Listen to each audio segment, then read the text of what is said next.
Do you think you would be able to live at minus 60 degrees? Imagine a place so cold that your eyelashes freeze together in a few seconds, or your spit can freeze mid-air before it hits the ground. Where cars must run non-stop 24 hours a day. And the only way to use the toilet is outside. No matter the temperature. It may sound like an iced planet from a sci-fi movie, or an Arctic outpost in a dystopian reality. But you may be surprised that this place actually exists. Welcome to Oymyakon, a remote village in Siberia. And it's the coldest permanently inhabited place on Earth. With an official record low of minus 71.2 degrees Celsius, it's the coldest inhabited place on Earth, and it's not a ghost town. It's a living village that defies logic.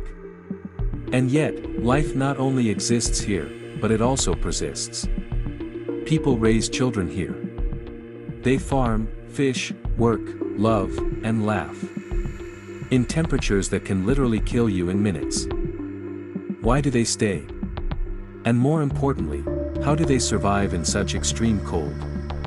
Let's dive into the frozen world of Oymyakon. Stick with us to discover the extraordinary ways its people have learned to cheat death every single winter. This is our weird world, where the strangest stories become reality. If you love these kinds of tales, don't forget to subscribe, leave a like, and hit the bell. This way you'll be notified whenever new content comes out, and you'll help this channel grow. Now back to the story.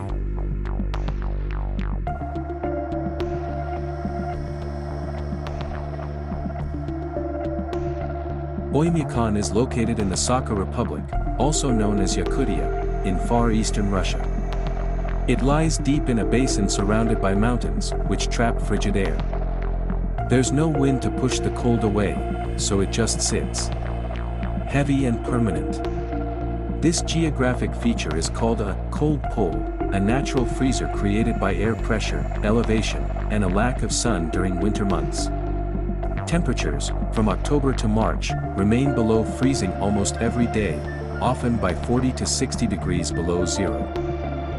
The village is home to just 400 to 500 people, depending on the year. There's only one road in and out, called the Road of Bones, so named because it was built by Gulag prisoners, many of whom died during its construction.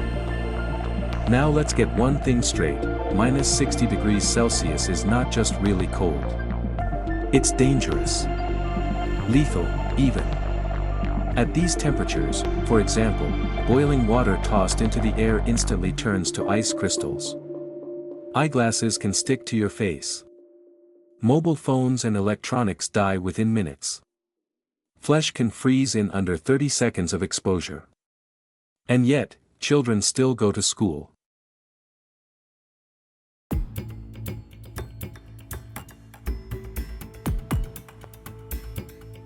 Let's walk through a typical winter day.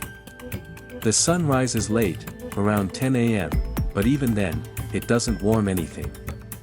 The light is blue and faint, like twilight. Villagers bundle up before stepping outside. 3 to 5 layers, not including the thick outer coats made of animal fur. Children walk to school, as long as the temperature is warmer than minus 52 degrees Celsius. If it's colder, classes are cancelled, but that's rare. Fires are stoked constantly. Every family must chop and store several tons of wood or coal before winter hits. The market is open air. Fish and meat are sold frozen solid, often displayed like bricks.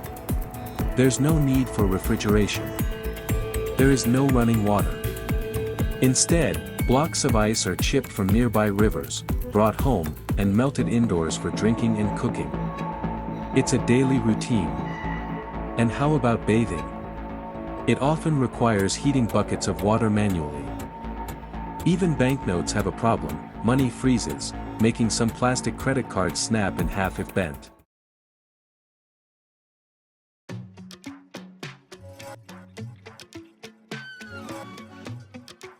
At these temperatures, the human body is under siege.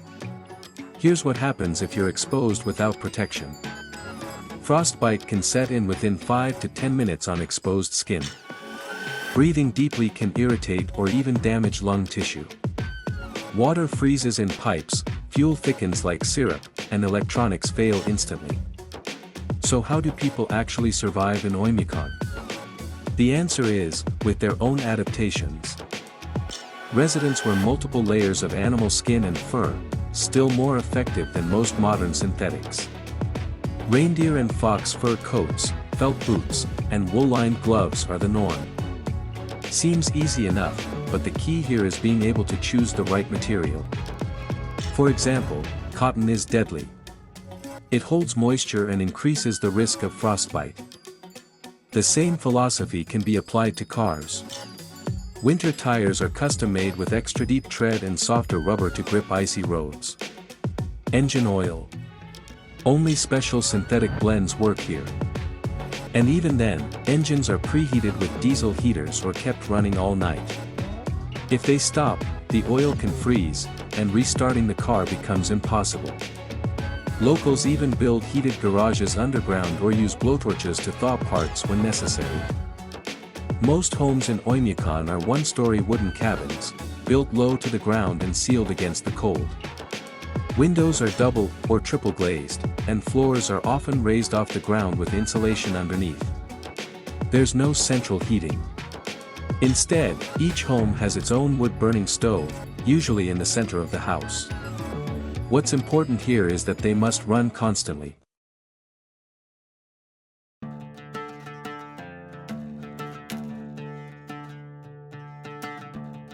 Locals use coal, birchwood, and larch, which burn hot and slow. Food is stored outside, frozen solid, and brought inside to thaw before cooking. Basements aren't used for storage here. The frost line is too deep. Instead, villagers rely on above-ground pantries, often made from metal to keep animals out. Diet here isn't just cultural, it's about thermal efficiency. If you wish to try a typical local salad, you might be disappointed. The body needs massive amounts of calories to stay warm. That means, reindeer meat and horse meat, high in iron and fat. Stroganina, a Yakut delicacy, frozen whitefish or salmon sliced thin and eaten raw. Kuyur, frozen cubes of animal blood mixed with fat and spices. Dried intestines, fermented milk, kaimis, and even marrow soup from moose bones. Vegetables? Almost none in winter. Vitamin C comes from pine needles or preserved berries.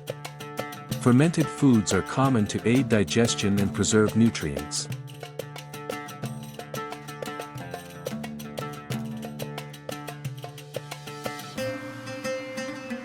You might wonder now, why would anyone live here? Living in Oymyakon isn't just about braving the cold. It's about embracing it. For many, it's home. Many villagers are Yakuts, an indigenous people with deep roots in this land. It's where generations of their family lived and died. The land offers independence, clean air, a simple life. Traditions that would be lost elsewhere, like passing down clothing designs, recipes, and survival knowledge that no textbook could teach. Holidays are celebrated with ice sculptures, music, and horse races, even in -40°C weather. Weddings still happen in winter. Kids play outside, wrapped in so many layers they can barely move. And there's a deep cultural respect for nature, spirits, and the rhythm of the seasons, plus, not everything is frozen sadness. The natural beauty is breathtaking. Northern lights, untouched forests, and snow that sparkles under the moonlight like glitter. There's a strong sense of peace, community, and pride. People find joy in rituals, storytelling, and simple moments.